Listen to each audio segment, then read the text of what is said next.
nó sẽ đợi ta tập bộ nó chỉ là cho lia nè để xem mà cho chế ta tạo khơi rồi lia nó sẽ đợi bộ nó nè chế này chế vào cú hạt đen này cho không gì là mà chỉ ra sắp lỡ mình đun không muốn tu tí gì nữa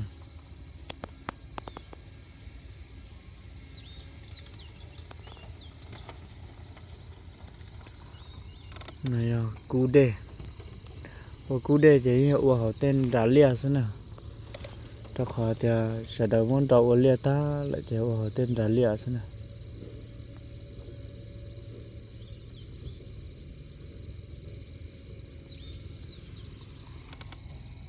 tí cho sẽ khơi mẹ sẽ khơi ốc bùa thôi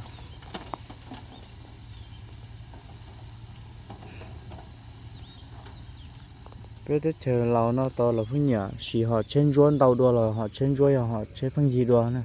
thế nào to mẹ thế nè thế là thì nhở chỉ cho trên ruộng nó tàu sắp rồi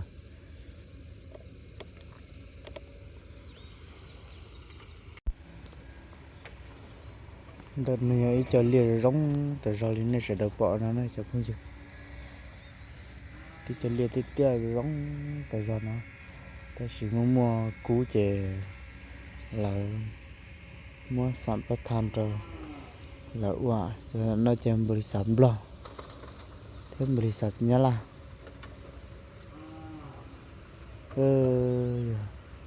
chỉ ra sắp tới cú hạt đây mà khởi cơn gạo nè cú hạt đây chạy qua ngành gạo lót xong mỏng gạo nè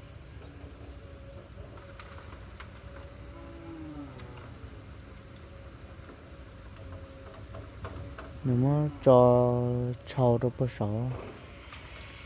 sáu thì cho để trâu rồi thế thì đây là cho chỉ cho cú bông mù nhỏ hậu là cho nó bà tuổi hậu lợi rồi rùa giống cơ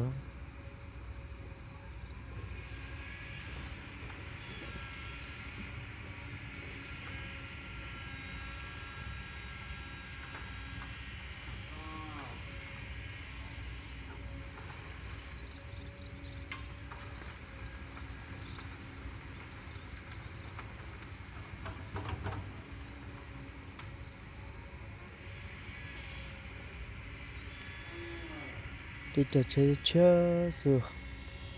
ta chỉ cho chơi là chơi mẹ chơi ốc bùa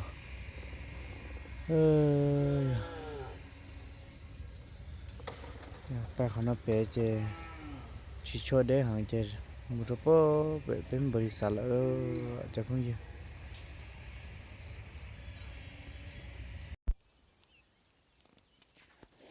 cho không gì đợi nó mà tới chờ đợi nó thì lấy một cú sập lò lên nè nhớ cho bé khỏi bé qua bên bơi sả nhớ cho sắp bên nó đó chơi từ đây là chuyện từ bé bên bơi sả lò nè nè sao gì hả tiền là tê lia phát nón ra em cún đầu nó nè cú hạt đây nè chơi sao gì cú hạt đây muốn mua cú chơi cú nhớ trong nung khoa chơi nhưng mua nè cú nhớ sụt trong nhưng mua đó nè này thì lì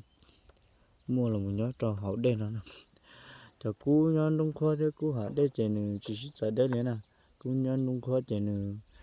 bên lấy ở tên cho nè sai cú chủ là tên thu để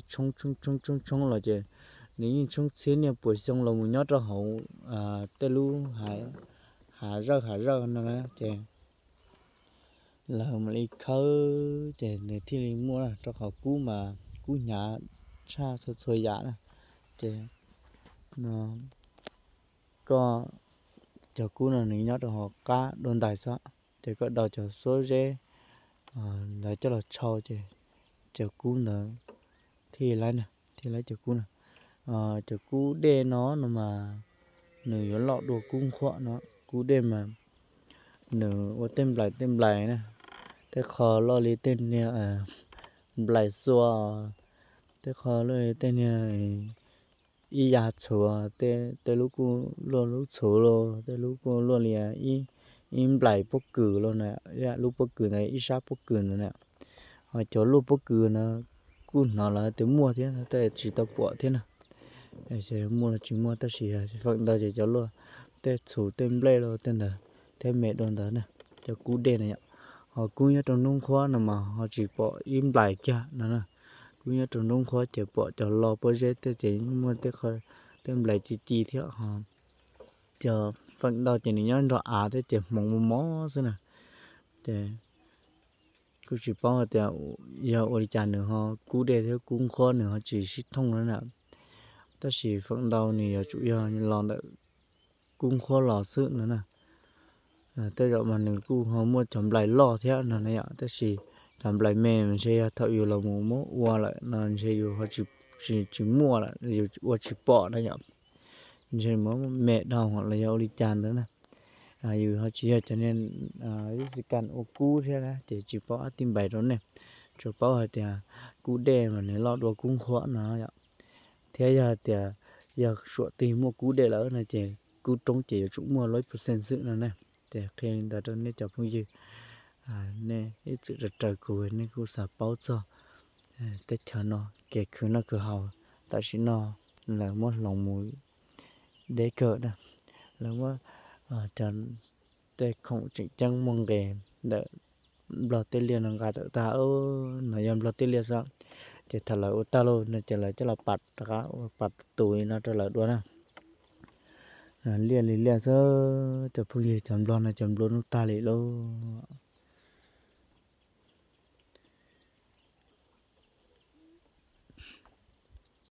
หล่อใช่อีตัวที่เราlà lúc chào ô cú là dạo này nó thì lấy cho nó qua cho khỏi nó nè sai rồi trả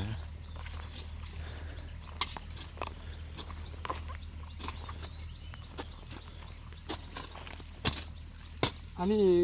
เขาจกคนจีนจกไว้นี่ โอ้ว้าคนจีนมากวดคำพูดแล้วเขาจกไว้โอ้คันบ่ฮู้เนี่ยสุดก่อนนี้ค่อยมาเนี่ยคันบ่ฮู้เนี่ยเขาจะเอาจกมาไว้อยู่แถวนี้นะจกลึกๆให้เจ้าเฮ็ดน่ะเนาะมันง่ายนะ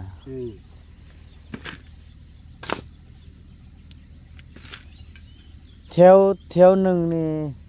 สิไปเฮ็ดอยู่เฮือนบ่หรือว่าเฮ็ดอยู่ไสอ่ะเฮ็ดอยู่ห้วย เฮ็ดอยู่ห้วยหวะอ๋อมื้อนึงเฮ็ดได้จักเที่ยวอ่ะ 2-3 เที่ยว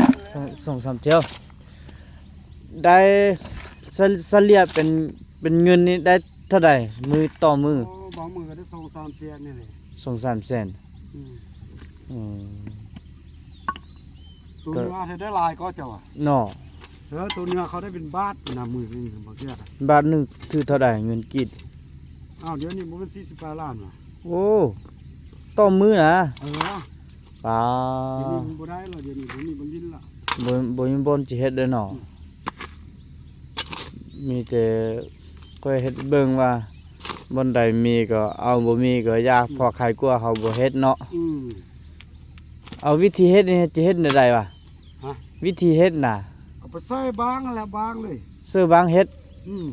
เอาบ่ได้เฮ็ดซื้อว่นอันตัวอันเจ้าเฮ็ดนี่นะเฮ็ดใส่อันนี้ก่อนว่าโอ้ซื้อตัวนี้ก่อนแล้วจึงซื้อบางเฮ็ดซื้อบางเฮ็ดอ๋อเอารถจกนี่เขาเฮ็ดแบบตัวนี้เลยแม่นบ่รถจกเขาเฮ็ดซื้อแบบตัวนี้เขาซื้อน้ำบาซื้อลุ่มเลยน่ะแม่นบ่คือเจ้าไอ้บ่เฮ็ดบ่ซื้อน้ำบาเลยวะบ่มันยากเนาะมันยากมันเสียหลายอย่างเนาะอันนี้ละบางมื้อได้2 ลี3 ลีไปซื้อนะอ๋อแต่ว่าเฮาไปก้นอยู่จังซั่นมันเลยหลายจ้ะเนาะไปก้นเนื้อน่ะ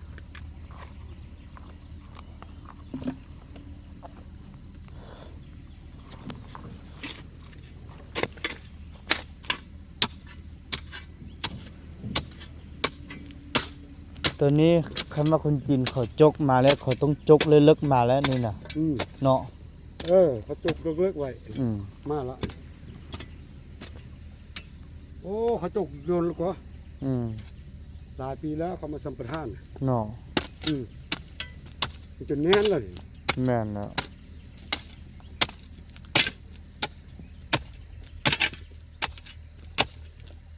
อันนี้บริษัทเราที่นั่น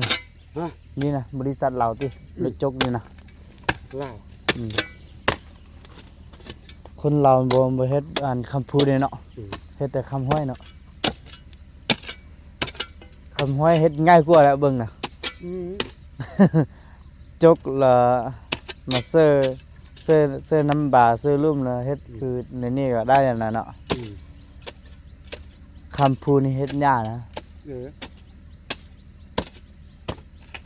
ได้หลายเนาะคำพูดเนาะ อืม แต่ได้ลงขึ้นหลาย ลงทุนหลายนะ แต่ว่าก็ได้หลาย แต่ได้หลาย เพราะว่ามันมีเป็นไซส์ใหญ่ๆไปนี่ อืม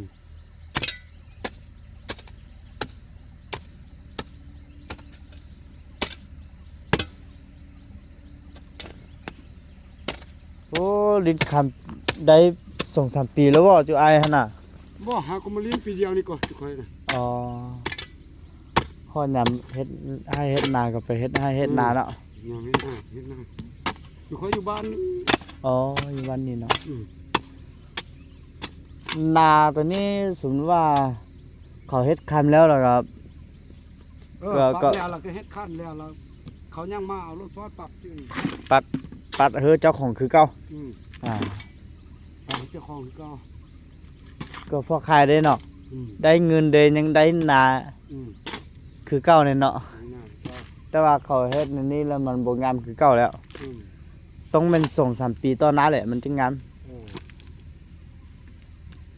ก้อนหินหลาย แม่นแล้ว ก้อนหินผู้ขึ้น แต่ว่าก็ได้หลายที่เขามาซื้อปีอันแบบเฮกตาร์หนึงเท่าใด4-500บ่6-700บ่เนาะ ได้หลายกว่าได้หมด600-700พุ่น อืมเพราะว่ามีคำหลายเนี่ยเนาะ อืมเขาก็ได้ก็ อืม หินเขาก็ได้ ได้เขาก็ลงทุนมาหลายเนี่ยเขาต้องได้นะ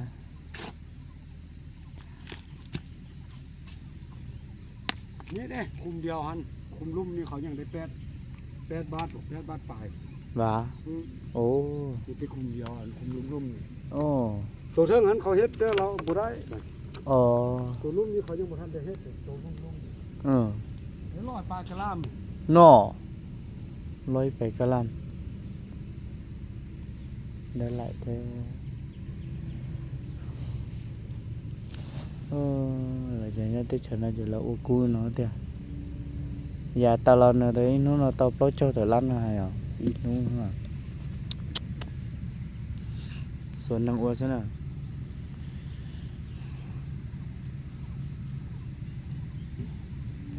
โอ้ผมมาเก็บ8 บาทอยู่เนาะ ไล่ยัง อันนี้เขาก็จะเอากันอีกห้อง và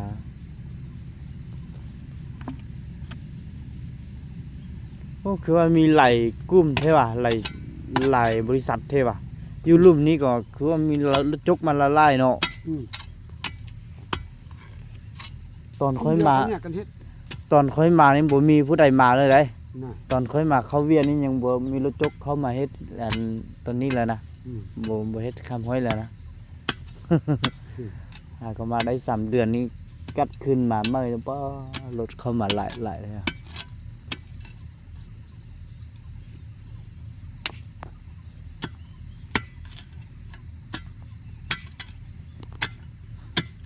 สุดยอดมาเฮ็ดคำพูดนี่อยู่เจาะว่ะ ไปจกเบิ่งสำรวจสายให้เขานะ เออ สำรวจว่าแถวนี้มีบ่นะเขาสิจ่อหูจ่ออุโมงค์ไปหั่นน่ะ เด้อมีคนจีนคนนึงเศร้างั้นค่อย เขาเฮ็ดไปเบิ่งบ่เนาะเขาเฮ็ดในนี่น่ะ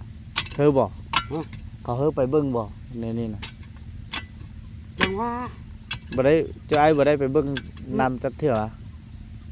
เพิ่น บ่กล้าไปเคินเนาะ อืมเอาไปหม้อเขา จะไม่ก็ว่าเขาไปรัดข้ามเขาอีก เอาไปละ เพราะว่าเขาซื้อเงินหลายได้เนาะ ลงขึ้นลายละ อืมเฮ็ดอันนี้ผู้ใดดูมันก็ได้หลายเนาะ บ่ดูก็จำเป็นว่าจะมีแนวหาเด้ แต่ว่าก็ใครกลัวเฮ็ดเหนียวอื่นได้อายได้ บางมือก็ได้หลาย เออ มือก็ได้น้อย มันบ่คงที่นะเนาะ อืม ขึ้นกัดเฮาไปเจอบ่มีเนาะคำว่าบ่มีก็ได้อยู่ที่ 2-3 ล้านต่อมื้อน่ะ โอ้บางมือโศกมานจังได้10ปลาล้านก็ได้ล่ะสิ เนาะ อืม ก็ ได้10ปลายก็มี อืมจูไอ้เคยมาเฮ็ดปีนี้นี่ได้หลายสุดมื้อหนึงเท่าใด ค่อยน่ะบ่ได้หลายเขาได้หลายแล้วบ่ค่อยได้10ปลายล้าน ต่อมื้อเนาะ แต่มีมือหนึงได้มี2มื้อได้สลึงปลาย โอ้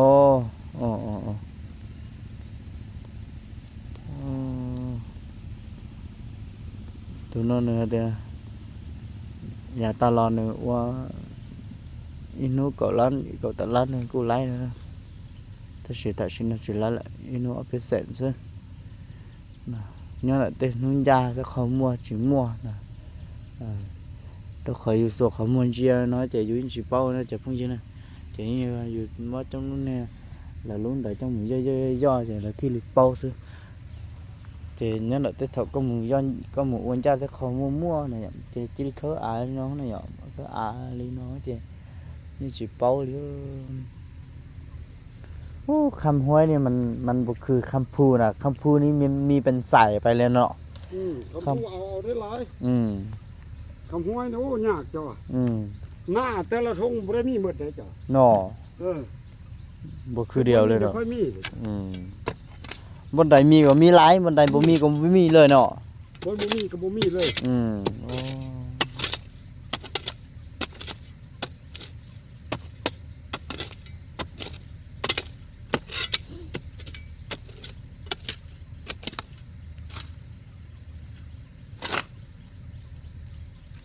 chú ấy bòเอาอันบ้างนั่นมาเฮ็ดน้อยหนึงเบิ่งว่ามีหลายบ่มีบ่นะ เฮ็ดแล้ว เฮ็ดแล้วมีติ พอได้อยู่ มีน้อยหนึงเนาะ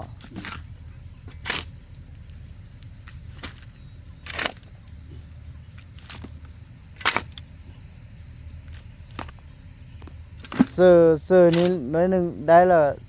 ไปเฮ็ดวะอ๋อไปเฮ็ดดุลบ่จึงหมด โดนก็จ้ะ ดุลวะ เต็มรถยังบ่ได้จักน้อยเลยน่ะ โอ้ ยังบ่ มัน ได้จักน้อยน่ะจ้ะ คันว่ามีก็มีเป็นเม็ดเลยเนาะ บ่ก็เป็นให้น้อยคือกันบาง อ๋อ เทื่อก็ได้เม็ดเด้อเป็นบางเทื่อ อยู่นี่บ่ทันได้เม็ดจักเทื่อนะ เนาะอยู่เทิงคือ เรืออยู่เทิงบ่อนเขาย้ายทางอันนี้ อ๋อ อยู่ตัวลุ่มทางน่ะ ทางเขาย้ายเขาได้ได้อยู่หั่นแหละอันใหญ่เขาบ่ได้ไป จำบ่ ไปด้านน้อย เนาะ อันนั้นที่5หุ่นนี้ โอ้ก็หลายก็ใหญ่เลยเนาะมีเป็นเม็ดคือเม็ดสาลีมีบ่ นี่ มีวะ เม็ดคือเม็ด กับ สา ไฟ ลี ล่มนะ ว้า เขาได้บาทปลายเม็ดหนึง ปอ เม็ดละบาทปลายเราแต่ว่าบ่เห็นละเดี๋ยวนี้มองละ เนาะมืดเลยเนาะ nhớ tôi sắp về sao mà mua cho nó lên giật cửa ý ra tấn đầy thế là hảo lo tiệt tia là cú à đem lại lọn đấy à ta xem nó chỉ mua là nó hai liền cái khoản trong chỉ nó số xem lại nào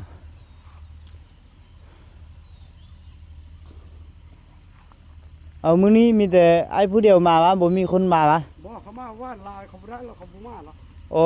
มื้อวันนี้เขามาหลายคนนี่บ่มีผู้ใดได้เหรอ อ๋อ มาลิ้นนี่แหละบ่มีบ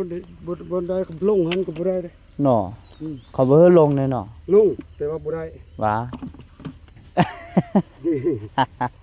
มือมันบ่ได้อ่ะ อ๋อแถวนี้ก็แม่นเขาขุดหมดเลยเนาะ อืม แถวเทิงนี้ก็แม่นเนาะ อืม อ่า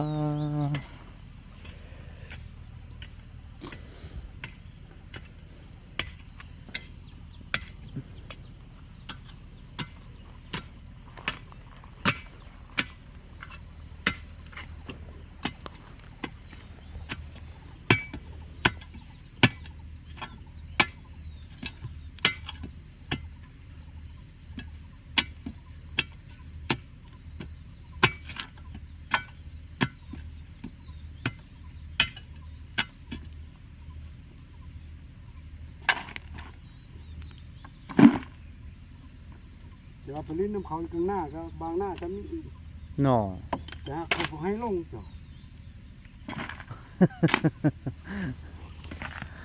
ก็ไป ก็ไปขอน้ำเขาเฮ็ดหน้อยหนึงก็ได้บ่ คนได้ลิ้นลาคนบ่ได้ลิ้น เนาะ อืม เอาสมมุติว่าหน้าเฮานะ ผู้ใดมาซื้อน้ำเฮาก็เฮาขอลิ้นน้ำได้ดิ ได้ดิเนาะ อันนี้จากบ้านได้แล้วคันเจ้าจากผู้ใดก็มาเขาบ่ให้ลง อืม บนรถจกเฮ็ดเวียกก็บ่มีดิ อืม รถเขาไปเฮ็ดเวียกบ่ได้ได้หลาย แม่นโอ้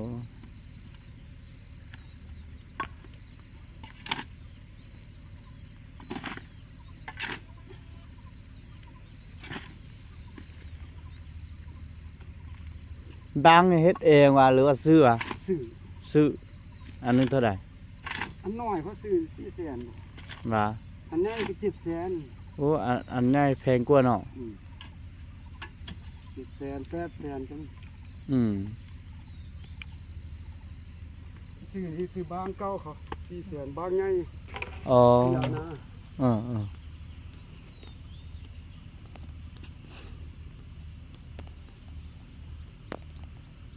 làm tao sẽ khử hẳn luôn chả không dừng tết cho nó một cú mà là ôi nó in huy nó rồi à giờ nhau dây còn dây qua thiếu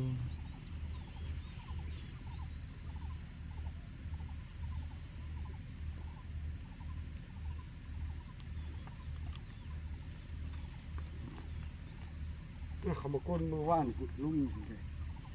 ได้มื้อนี้บ่มา và đây vừa đây có 10 nọ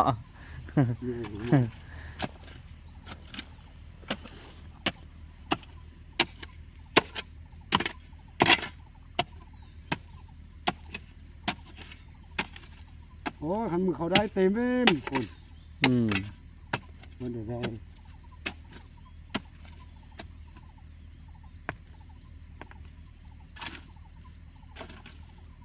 สองลิ้นกลางหน้ามันบ่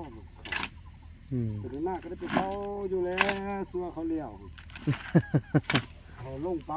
มันน้ำก็เต็มเพื่อกระทมก้อนบริลินซ้ำ phao mưa này nè nọ เพราะมันมี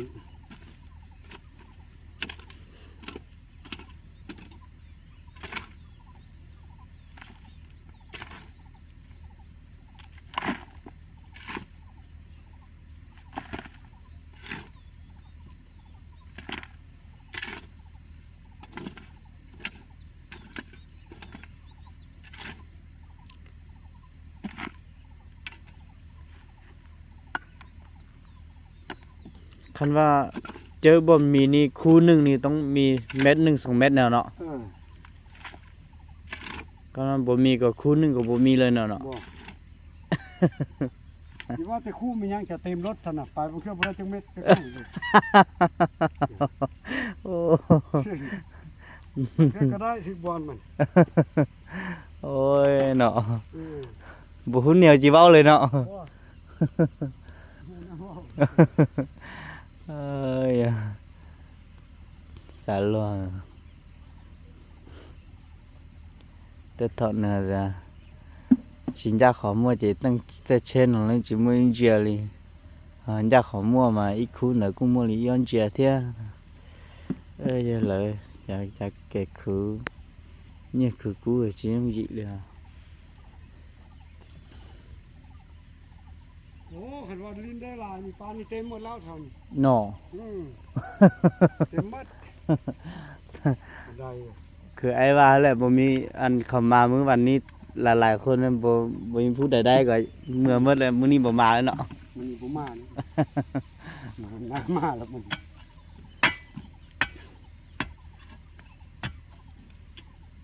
สมมุติว่ามื้อนี้เฮามาลิ้นนี่เฮาได้เฮาก็บ่ต้องไปบอกเขาว่าโอ้มื้อนี้เขาได้บ่ต้องบอก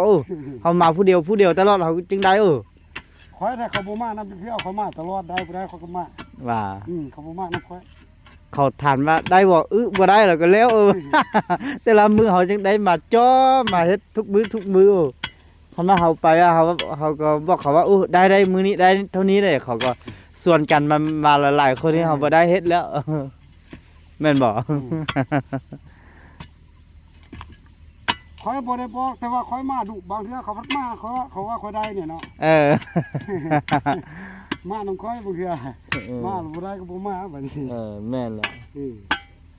คอยบ่บอกเลยเฮือนคอยอยู่พี่อยู่ลุ่มพี่นี่ อยู่ทางหน้า3แยกบ่เฮือนเฮ็ดบ่ทันเรื่อง มาผู้เดียวได้บ่ได้ก็มาเนาะเขาเห็นเขามาทุกมื้อเขาก็คิดว่าได้เขามานำมื้อ1 2มื้อก็บ่มีแล้วเขาก็บ่มาแล้วแม่นบ่ ว่านี่เขามาปกลายเขาเห็นค่อยมาดูไปก้นลุ่มเขาก็ไปก้นน้ำมาก้นเทิงสีเขาก็มาน้ำ เนาะ บ่ได้แล้วเขาก็หนีสิ ดินค่อยๆซื้อแล้วล่ะบ่นี่ แม่นหรอ ซื้อแล้วอ้ายซื้อแล้ว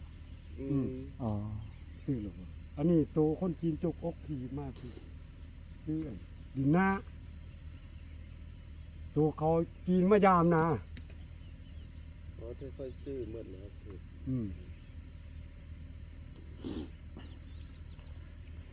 เอาไปนี่แล้วก็ยาแล้วบ่เฮามาเอามัน